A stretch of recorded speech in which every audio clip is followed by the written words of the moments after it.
I've never really known quite how to explain my story.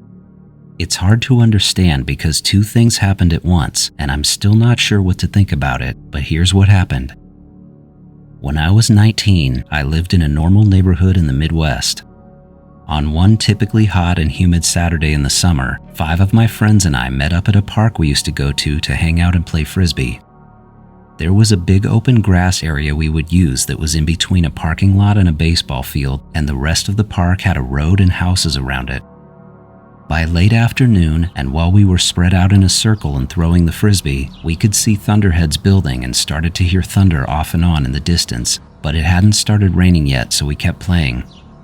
Eventually, the wind picked up and we could see flashes of lightning and the first few drops of rain, so we all met in the center of the field to call it.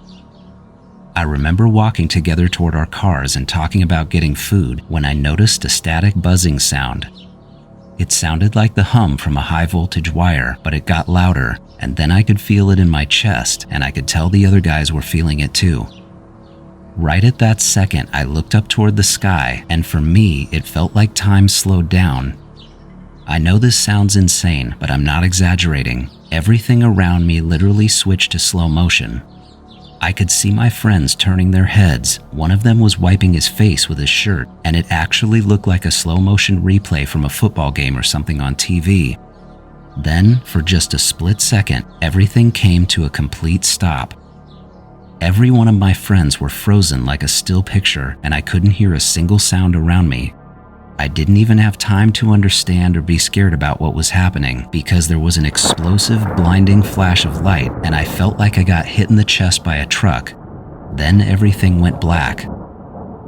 It wasn't like I closed my eyes or passed out. It was like I was instantly somewhere else entirely. It's hard to explain, but the darkness felt endless, like I was just suspended in this void. It was a very weird sensation. The first thing I should mention is I had no idea how long I was there. Time didn't exist to me in that space. I couldn't tell if it was seconds or hours or years. It wasn't scary, but I do remember being very confused trying to figure out where I was and what was going on. Then out of nowhere, I saw 3 large rectangles like TV or movie screens just appear right in front of me. I could see the park from above on them like a drone video or something, just hovering up in the air. I could see everything from the street and the cars parked along the road to the trees and picnic tables and even the baseball field. It was ultra sharp and clear and looked like it was in a higher definition than even real life, if that makes any sense. I looked closer at the middle screen and I could see my friends. All 5 of them were lying on the grass in the field, just flat on the ground and motionless like they'd each dropped wherever they had been standing. I still had no memory of even being in the park at this point, so what I was seeing didn't make sense to me. I kept staring at the screens and I had no idea what I was seeing or why. There was no explanation, just a quiet aerial view of the park with my friends lying there on the grass. Something else I found weird was that I wasn't panicking. I didn't feel scared or anxious about being there, and I had actually noticed that fact. Right around that moment, I could sense something else was there with me. I couldn't see anyone around, but I could feel their presence. I can only describe it as I knew it wasn't just me. Whatever was there wasn't menacing, but it felt like someone was standing behind me, only not in a physical way. As soon as I noticed I wasn't alone, whatever this was started communicating with me. But there was no voice, and I don't even want to call it telepathy. It was more like knowledge was just put directly into my mind, and the message was clear. I was safe, and I wasn't in danger. That didn't make me feel any less confused, though. If anything, it made me start to get a little uncomfortable. Not panicked, but definitely not as calm anymore. I looked back at the screens, and I noticed something had changed. I was higher in the air now, like the perspective had moved up even more, but it was still the same scene looking down at the park. Then whatever was there with me strongly communicated something else. They were here to watch us, and that was all. They didn't want to hurt us or change us or interfere with our lives in any way. They were just watching. I remember thinking to myself, what does that even mean? Who is watching us? I didn't even know who or what they were. The whole thing was so far outside of anything I'd ever experienced that I couldn't comprehend it. That's when I started yelling that I wanted to go home. At least I felt like I was yelling in my head, but I repeated it over and over that I didn't want to be there anymore.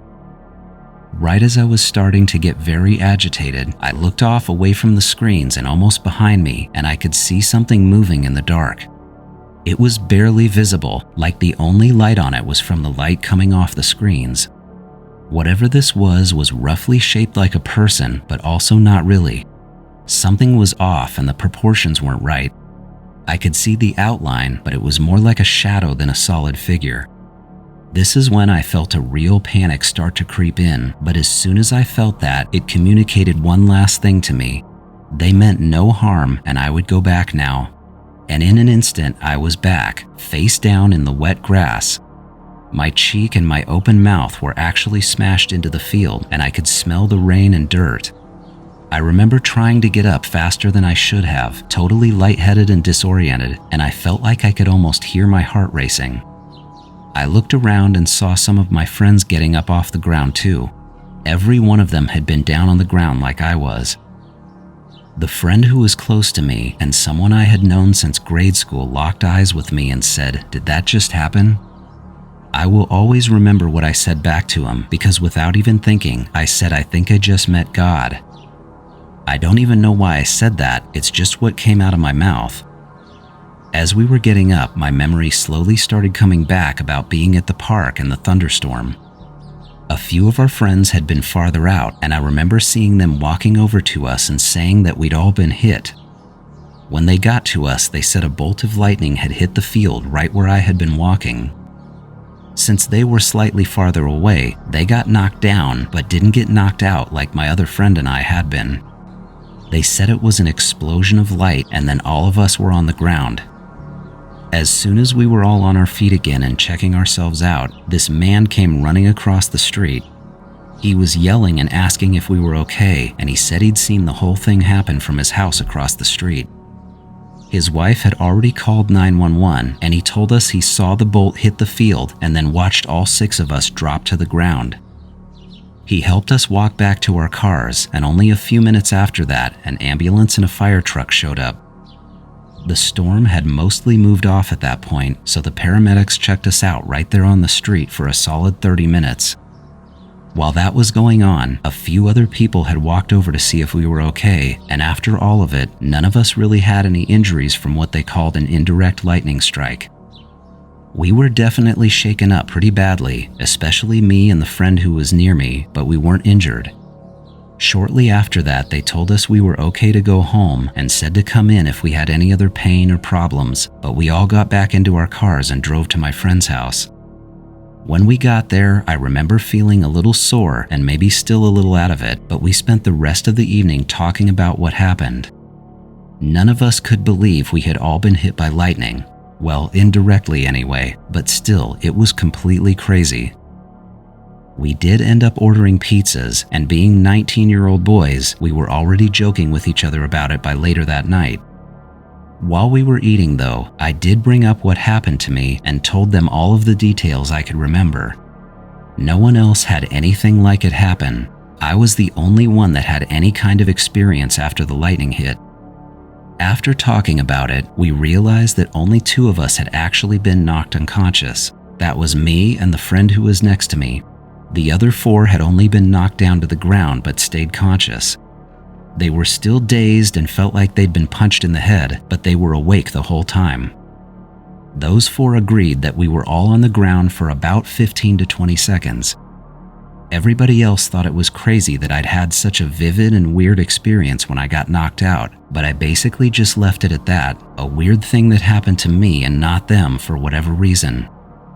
But later that night, after I was back at my apartment and after my girlfriend went to bed, I was on my couch alone and I couldn't stop thinking about it. While I was sitting there replaying what I'd seen, something very strange occurred to me. When I was in that dark space and looking at the aerial view of the park on those screens, I could see my 5 friends as clear as day along with every other thing around them. Like I said, it was incredibly vivid and detailed. I could see the exact positions of each of them and where they were and even how their arms and legs were laid out. What occurred to me though was that my body wasn't there. I wasn't on the ground with them. If I had had some kind of near-death experience, I should have been on the ground right next to my friend, but I wasn't anywhere. I've seen near-death stories, and it seems like they always see themselves, like they float above their own body in the hospital, or they see their body in a crushed car after a bad accident. But in my case, I clearly saw the whole scene, but my body was just gone, and it's weird that it was only mine. It made me really feel like that's not what happened to me. I am extremely lucky to have survived a lightning strike like that, even though it was indirect, but what I experienced left me forever confused. My friends still think I got hit the hardest and had some kind of unconscious dream or hallucination, but I don't know. It was nothing like a dream. It looked and felt more real than real life does, and it's something I will question for the rest of my life.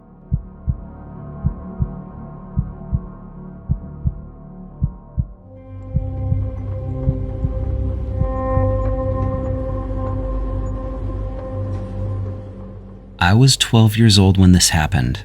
It was summer and my mom and I were on a day trip to visit one of her high school friends. I didn't know her friend, but my mom had told me she had a couple of kids around my age, so I was actually looking forward to it. I brought my Game Boy Advance with me, specifically to show off a racing game I had just gotten with my own money from mowing lawns. We lived in Walnut Creek, California, and her friend had moved into a new house an hour away from us somewhere up near Napa. I remember the neighborhood clearly because it was one of those brand new suburban areas that still had construction going on everywhere.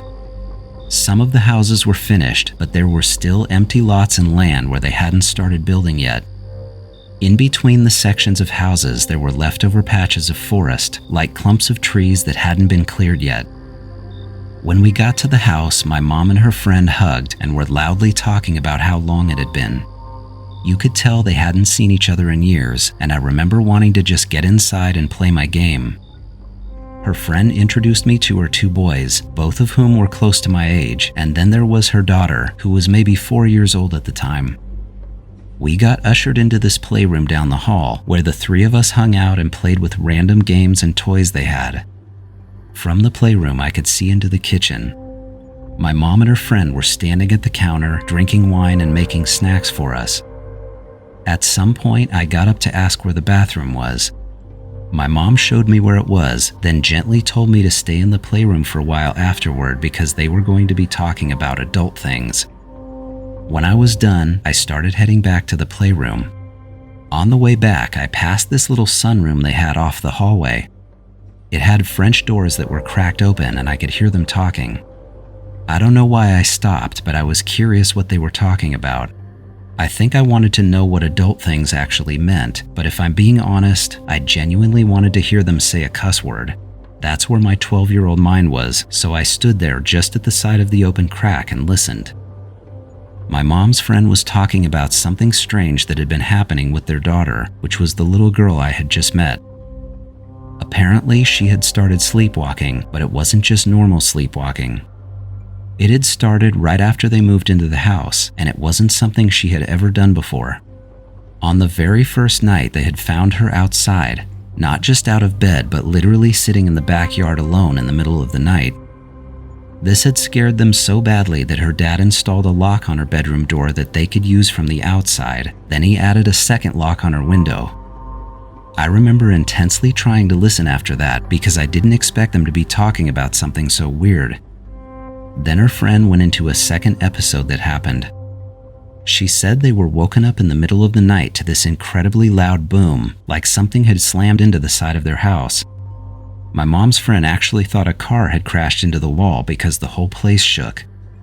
She and her husband both jumped out of bed completely panicked and ran to the next door down to check on their sons. Their boys were both fine and still asleep, but when they went to check on their daughter, they unlocked the door and her room was empty. She was gone. They both tore through the house looking for her, and she talked about checking closets and under beds and even out in the garage. Then they heard their doorbell, open the front door, and there she was standing on the porch. She said they pulled her inside, and that's where it got extremely weird. Their daughter said she had been with the men and pointed at two guys walking down the street and away from their house about a block away. When her dad looked down the street and actually saw two men in long coats walking away down the sidewalk, she said he lost it. He screamed at the top of his lungs and took off barefoot in an all-out sprint down the street chasing after them. This part really scared me as a kid because she said she was now watching her husband run toward them, but the two men had no reaction, like not even a little bit. They didn't look back or start running or even flinch. They just kept walking until they turned a corner and disappeared into one of the wooded patches. I guess her husband followed them into the trees, but when he came back out a minute or two later and was walking back to the house, he was throwing his arms up in the air like he was saying, "What in the hell just happened?" Right after that, they obviously called the police. It turned into a full-on situation when the police showed up. Several cars and SUVs came, and they searched through their home and the entire neighborhood for hours. She said the police checked every vacant house and every bit of the wooded parts with flashlights and a canine unit, but never found a thing. The police eventually told them there wasn't much else they could do, but it was a big thing through the whole neighborhood for weeks. The few neighbors she had at the time were on high alert, and it really rattled everyone. The morning after it happened, they fully checked the girl's bedroom in the daytime. Everything was still locked and there were no signs of forced entry. There was simply no explanation for how she got out. The only thing they got out of their daughter was that the men came through her window with the light and would visit her all the time. That's exactly how she described it. I remember standing there listening to all of this from the hallway, seriously terrified by her story. It scared the hell out of me, and I didn't want to be in their house anymore. I remember going back into the playroom and just sitting there. When we finally left that evening, I was quiet for so long in the car. I didn't want to admit that I'd been snooping on their conversation, but eventually I couldn't help myself, and I asked my mom if that story was real and admitted that I had listened to them talking. She wasn't mad, she just looked at me and said that it had really happened and that she was scared too. Even now, she still believes something paranormal happened to that little girl. That story affected me for a long time. For years, I would check my own bedroom window before going to sleep to make sure it was locked. I would lie in bed and stare at it, picturing two tall figures in coats standing outside in a beam of light, and it really messed with my head for a long time. Now that I'm older, I still have no clue what happened to them. It is still one of the most unsettling things I have ever heard.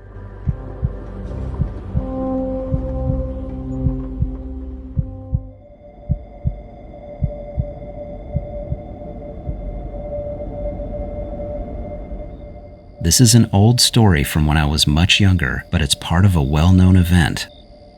It happened on the night of March 8th, 1994. At the time, I was in my early 20s and living in South Haven, Michigan with one of my close friends, Paul. We had been roommates for about a year and were both working dead-end jobs and trying to figure out what to do in life. That particular day had been normal, and after work we made dinner and were watching TV like we usually did on work nights. I remember I was sitting on a futon we used to use as a couch, and Paul was in a big chair we had next to it. At some point while sitting there, we must have both dozed off around the same time, and I had a very weird and vivid dream, or at least I thought it was a dream at the time. In my dream, I watched these orbs of light come in from over Lake Michigan. They were glowing and kind of soft, but bright at the same time. They were flying together, and then they would break apart and form triangle shapes, then go back together again. Right as they were hovering directly above our house, I felt like I was being lifted up and taken out toward the lake. It wasn't scary, and I remember floating through the cold air and looking down at other houses and cars. I've had other dreams where I was flying, and it was similar to those. The only thing that was different was that I didn't have any control of where I was going. When I got to the lake, I gently came down onto a beach and was just standing there watching these lights hovering in the air above me. There were 3 of them, and they were shifting in and out of making patterns, and to me, it looked like they were communicating with each other. It was a really beautiful light show to watch. Then the dream got a little strange. As I was standing there, I could see someone else appearing out of nowhere and walking toward me at the same time. As they got closer, I was noticing how similar it looked to me, and by the time it was just a few feet away, I realized it was me, which I remember thinking was so weird. It was like looking in a mirror, except the reflection was just a little off. There was something different about it, even though it looked exactly like me. Then this version of me started asking questions. I don't remember everything, but I was definitely asked if I was happy and satisfied with my life, then about my relationships, my job, and my day-to-day existence. They were totally random, and I didn't really know how to answer, but I remember saying that I was fine and that I was happy enough. There was one question that stood out from the rest, though. Whoever this was asked me if I wanted to become one of them. That was the exact phrasing, but I didn't understand what it meant. I remember being confused by it, then just saying no and telling them I didn't want to change. The minute I said that, I snapped out of it and I was back on my futon in the living room. It wasn't even like I woke up because I don't remember opening my eyes. It felt more like I was dropped right back where I had been sitting. Here's the crazy part though. At the exact same time I woke up from my dream, Paul woke up too. We looked at each other and I went right into telling him about my dream. After I told him the whole thing, he suggested I was subconsciously trying to figure out what I wanted to do with my future, which I actually thought was a great analysis. But then he mentioned how weird it was that he had dozed off in the chair. He said he hadn't been tired yet and found it odd that we had both fallen asleep fairly early at the exact same time. All I could do was agree with him. It wasn't normal. That night, nothing else happened and we did our normal routine and went to bed. The only thing I remember doing was thinking about the dream before I went to sleep, and I wondered if I was trying to subconsciously figure out what I wanted to do with my life. The next night after work, we had on the news in the background while cleaning up, and they started talking about a large number of UFO sightings. They were saying that dozens of people had been calling in to report lights over the lake from South Haven all the way up to Holland and even slightly farther north. Some reported seeing glowing orbs, and some were saying they saw clusters of lights moving slowly and making triangle patterns. There were literally hundreds of people that saw them. This mass sighting became a pretty big thing after that too. One of the local meteorologists confirmed he had seen and followed unusual objects on the radar that night, and the whole thing got national attention. Major news networks picked it up, people were talking about it for days, and eventually it even made it into an episode of Unsolved Mysteries on TV. Neither one of us actually saw the lights that night, though I really wish we would have. But I found it to be such an impossible coincidence that I had had a dream about seeing lights and being taken down to the lake on that exact same night. To me, having a dream about it was almost more amazing than the real sightings. It didn't make any sense to me. It has been so many years since it happened, but it's something I still can't explain. Maybe what I had was some kind of premonition, I just don't know. Whatever the dream was, it felt real. And then having it fit perfectly with this big public sighting at the same time and on the same night seemed impossible. I guess it is just too hard for me to believe that there isn't a connection there.